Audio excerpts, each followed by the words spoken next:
Gladiators today agreed to peaceful governorship election in Edo State on Saturday as they signed the peace accord put together by the National Peace Committee.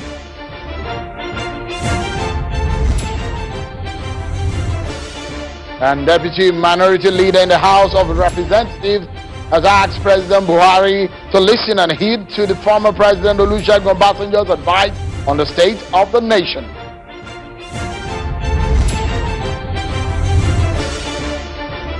Hello everyone and welcome to Politics Today live on Channels Television. We're reaching you live from Benin City, the Edo State capital, where we are monitoring for you the activities leading to Saturday's governorship election in Edo State. It's been some past weeks and days of intense activities of political gladiators, and of course now the game is now in the hands of voters, police and INEC. How far are they planning ahead of the D-Day? Because now this is going to be the first major governorship election in the COVID-19 era. So it means a lot for Nigeria. So we get started tonight. But before we dive into what has become a major story tonight is the peace accord. It's a rare moment when we saw the two major candidates, that of the PDP and APC, they shared a hug and they shared some smiles too. So what does that mean?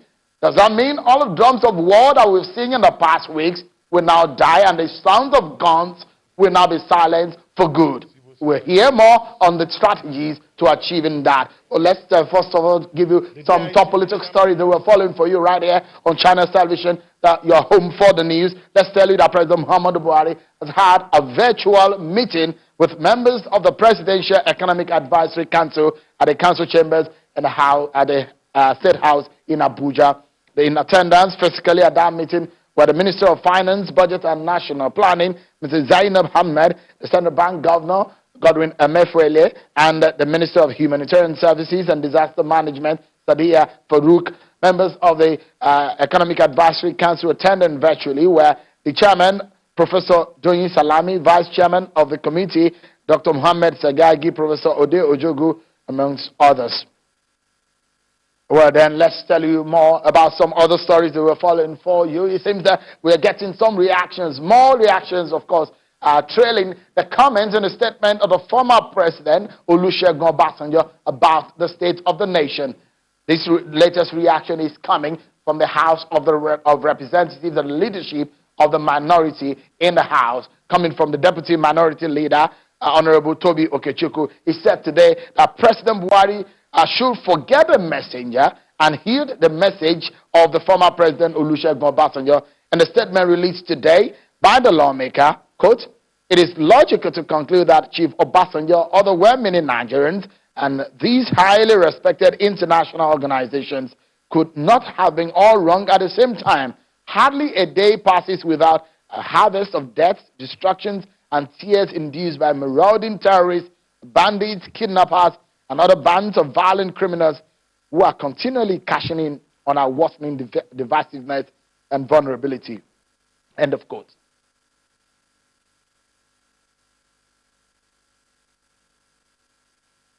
So you have been keeping tabs. We have helped you to be in the loop about what is happening in the Edo State for the past weeks. On Sunday, we brought to you the gladiators, the major players in this election on one stage, and we were discussing the issues. Tonight, what has happened is that we'll be discussing what the implication of what they did today. Let me give you an understanding of what happened today. You'll be seeing some of the images of what happened, where the major gladiators today have agreed to a non-violent election on Saturday. The election is less than a week from now. The fear of violence and tension can now be doused following the signing of a peace pact by political parties and their candidates. The signing, organized by the National Peace Committee, NPC, took place in Benin City, the Edo State capital. The process was put together by Yiaga Africa. During the program, the People's Democratic Party, PDP candidate, and the incumbent Governor Godwin Obaseki, who hugged his main rival and contender in the poll, Pastor Osage Izeyamu of the APC. The duo, beaming with smiles, warmly hugged each other, an indication that they have decided to toe the line of peace and avoid unnecessary bloodshed in the election. Let me allow you to listen to what they say first, let's begin with the governor and the PDP candidate, Godwin Obaseki.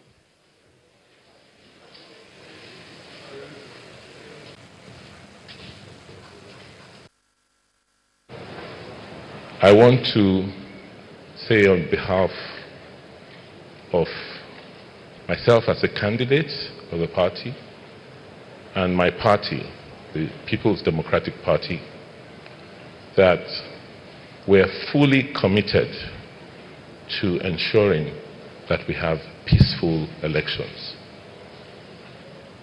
I have no choice, because in addition to being a candidate, I am also the governor and the chief security officer of the state. I want to commit publicly once again that I will live by the letter and spirit of the accord that has just been signed.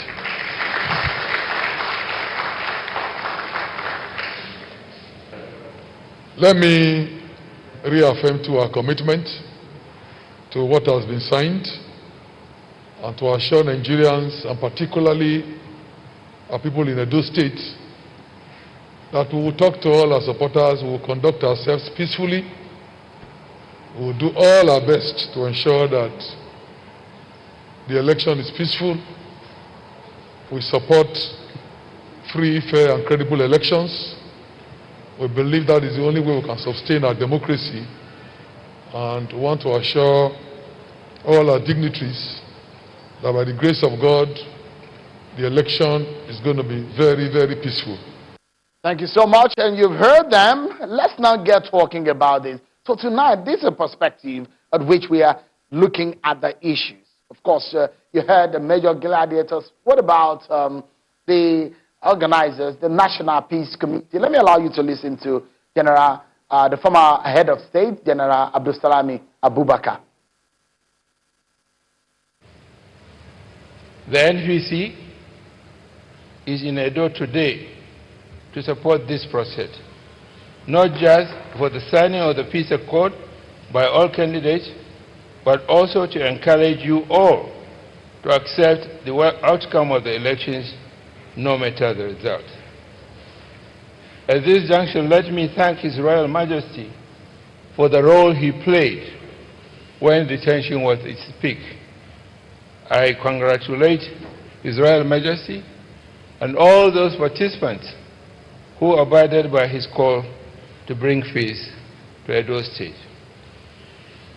Your Excellencies, the participants and contestants, by agreeing to sign this covenant of peace, all of you, and I mean all of you, are committing yourselves to ensure an enduring peace in Nigeria and Edo State before, during, and after the elections, and agreeing to look beyond short-term electoral gain, sectorial interest, or narrow party advantage, and accepting to focus on nothing but the upward development of Edo State. You know, at wedding ceremonies, this is the point where they give the cake. Yeah, so two candidates to either shake hands or hug themselves. Candidates. Please give them a round of applause. Well then, you've heard them.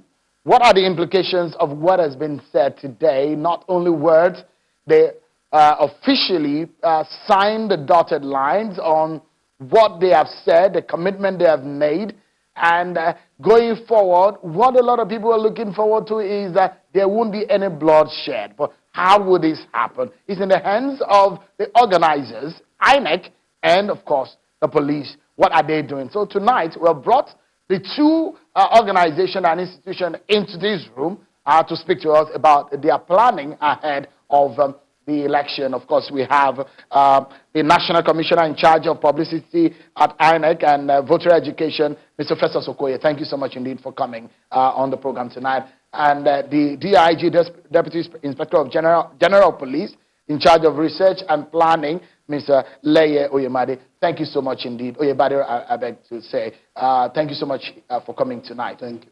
Yeah, it's indeed a very historic day. Historic in the sense that, first and foremost, this is the first major election for INEC in the COVID-19 era. And of course, also, this is perhaps one of those moments we see governorship in a governorship election where a peace accord is being signed. Maybe I should ask how we got to this point, where it got to a point that the National Peace Committee had to come down to Edo State to engage the political gladiators and inside. It must be that things had gone to a head, isn't it, Mr. Oyebade?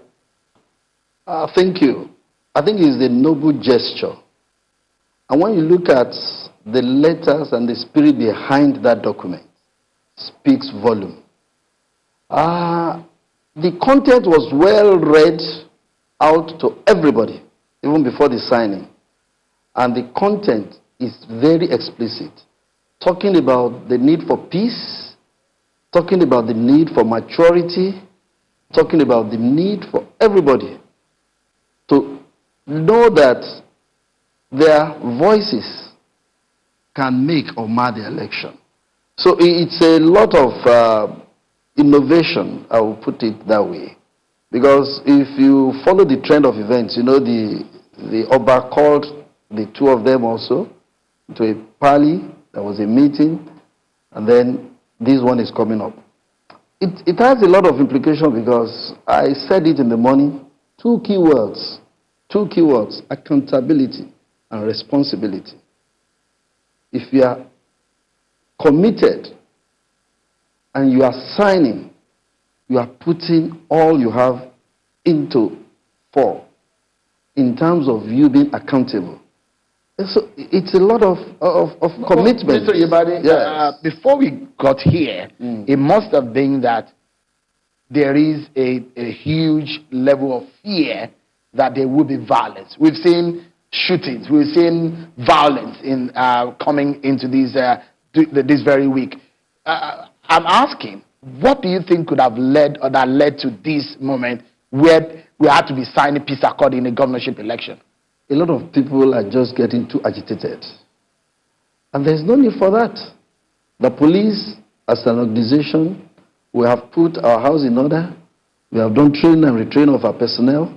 We have enough and adequate personnel and appropriate logistics to make this election free, fair, credible, and also safe within the orbits of the COVID-19 era. Right. So what we have done is to make sure that our men will be professional to the core. That is what we're going to do. Yes, because confidence in the police, confidence in INEC will give people, because that's what brings the agitation in the first place, when they think that the umpire is biased.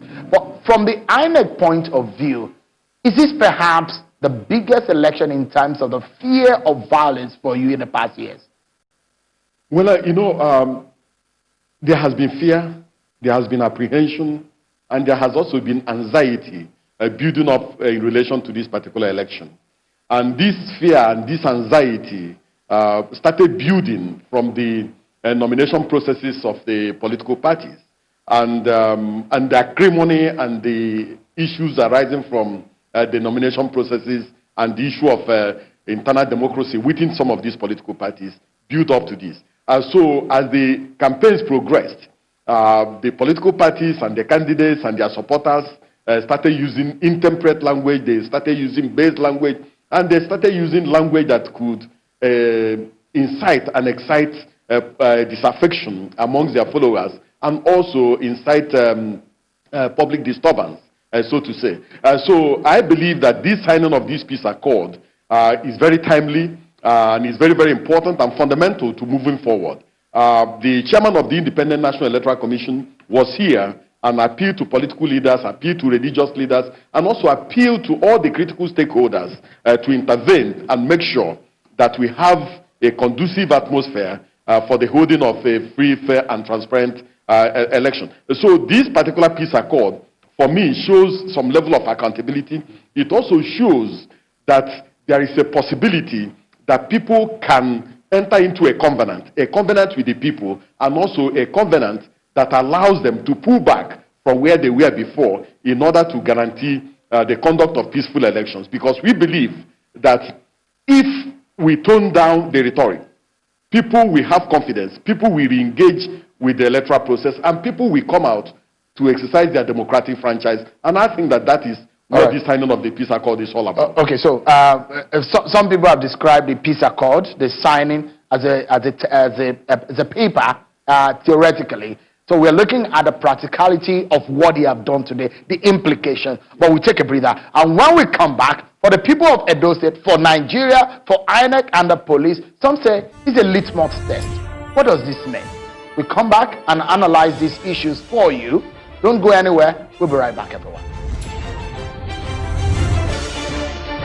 Thank you so much, everyone. Thank you so much for tuning in to Politics Today live on Channels Television, the home for the news, and of course, the headquarters of politics and election in Nigeria. This is where you get all the information, and we are on the ground monitoring for you the activities leading to the governorship election of Saturday. Don't forget that you can trust us to give you those information. Just stay with us right here on Channels Television. There are people that you can hold accountable for this election. The two organizations or institutions we are brought into the room so that we can get from them commitment, as we got commitment also from the big gladiators tonight, earlier today by signing the peace accord. I'm talking about INEC and the police. Mr. Festus Okoye is the INEC National Commissioner in charge of voter education and publicity, and we have a DIG of police in charge of research and planning, is DIG Leye Oyebade. Thank you so much, gentlemen, for joining us tonight. Let me quickly read to you. You may have any concern if you're voting on Saturday and you think that something is happening that is unusual in your environment, or you want to alert the police about it. Take your pen and write these numbers down. You can call the police emergency number on this line, 0815 435 2118. I take it again just for calls, 08154 352118 to call the police in regards to this election. For WhatsApp, this is the number that you need to call, 08154 350436 for WhatsApp. I'll take you for the last time. For WhatsApp, 08154 350436 in case there is any concern that you have. Let's get to the conversation. I was asking Mr. Okoye earlier on the implications of these. The people need the trust of INEC. Can they get it? Because the last time when elections were postponed, people got agitated. They went to the street. At the end of the election, they got agitated. This time around, what have you put in place to make the people get peaceful in their minds that this election will go without any problem? Well, in relation to this particular election, the commission is ready. A month before this election, we moved all the non-sensitive materials to the local government areas, and we have batched all the non-sensitive materials to the registration area centers. So what we are just waiting for is just to move those materials to the polling units. Now, so the sensitive materials have arrived? The sensitive materials have arrived. Okay. By tomorrow, the resident electoral commissioner for Edo State is going to be in consultation with the political parties in relation to the inspection of the sensitive materials meant for this particular election. We want the sensitive materials to leave the central bank on time so that we won't have difficulty in moving them to the registration area centers and to the polling units. So, quickly, yes. Are the ballot boxes and ballot papers, are they color-coded this time around based on local government areas? That's what we've seen in the past. So we have Ikpobaha local government, for example, different from any other local government areas. Is that what we are having this time around? Yes, the ballot papers are color-coded, and they have additional security features that will make it impossible for anybody to attempt to do any funny thing with them. So are you saying this election cannot be rigged? To the processes and procedures put in place by the commission, we are sure of our processes and procedures, and we believe that we have taken enough security measures to protect the sanctity of the ballot. What about the server or your back end? I don't know what you mean by I don't know. Because you said that there is going to be a place, a portal where the results are going to be sent to. This time around, you said one of the additions to this election is that people pictures of the result can be sent and people can monitor. Yes, we have a portal, and we have deployed what we call the ZPad, which every presiding officer is going to have. At the end of the poll, after they have entered the scores of the candidates into Form EC8A, they will snap that particular result sheet, and then it will be uploaded to a central portal where members of the public can log in and see what is going on at the various polling units. And so we have that in place. Let's get commitment for the police right now. Mr. Oyebade, what can you tell us? What have you put in place in the first place? Do you trust those who signed that peace accord today? Do you trust them to keep to their words? The commitment is open, and everybody saw it, well recorded, with the content, and these are leaders and people that want to really show that they are leaders and they mean what they have signed. I think that is a lot of commitment. That is it. You have done all your best to ensure this election will be violent free. What we've done, even behind the scene, we have men that have been working behind the scene with our technical platform. We have our INT men that have given us the situation report from even all the neighboring states. We have also put in enough men to monitor, to be proactive, to be able to preempt even areas where you think there can be hiccups here and there. We've done all the analysis, and we are good to go. Yeah, I know in the coming days we will still have to disturb you and make sure that you give the viewers the information they need. I must sincerely thank both of you, Mr. Leyo Oyebade and Mr. Festus Okoye. Thank you so much indeed for coming tonight. But before we go, politicians are rounding up their campaigns. One of those that we caught today is that of the People's Democratic Party, where the candidate, Godwin Obaseki, and his political party and leaders of the party took to the Saniolo Bermudia Stadium for what they called a mega rally today. We keep tabs of all of the other political parties and their activities. Well, that's how we round up tonight. Thank you indeed, everyone, for joining us. Stay with Channels Television ahead of Saturday. I will be here for you for all the information. I'm Sean Okimale. Bye-bye.